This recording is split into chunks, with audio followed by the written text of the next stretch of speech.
gravy. Alright, now that we have our floating leaf on both our toe side and our heel side, it's time to bring it to the next step, which is making basic turns. But before we can do that, we have to know that our students can get into the fall line going straight. To get them comfortable with that, comfortable with the speed, what we're going to do is a little drill called the garland, or chicken turns.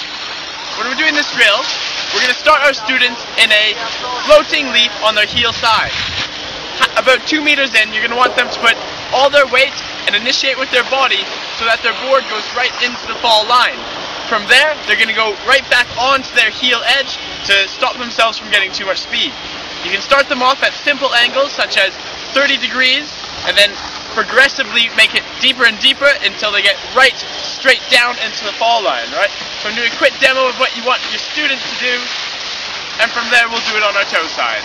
Alright, so we're going to take off down the run, get them going a bit further deep, and back to where we go. TJ's letting his weight shift all the way downhill, so the board's pointing directly down, and then bringing it back across the hill.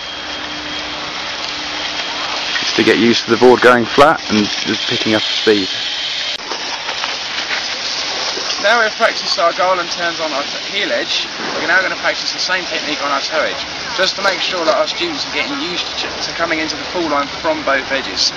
This way, when we work up to the turn, which is the next stage, we have all the techniques already practiced, we just have to blend them together. So our floating leap will blend into our initiation and completion, and our chicken turn or garland will end up coming into our control phase. The only thing we'll have to add in next is to transition from one edge to the other. So you can explain this to your students as teaching and the reason for doing these exercises. So again, I'm going to push my weights in front of my board. I'm going to let the board point all the way downhill so it's into the fall line, and then I'm going to come back to my familiar tab edge. I'm going to point the board back into the fall line, look straight down the hill, and then look back up the hill, come back to centre and return back to my familiar toe edge.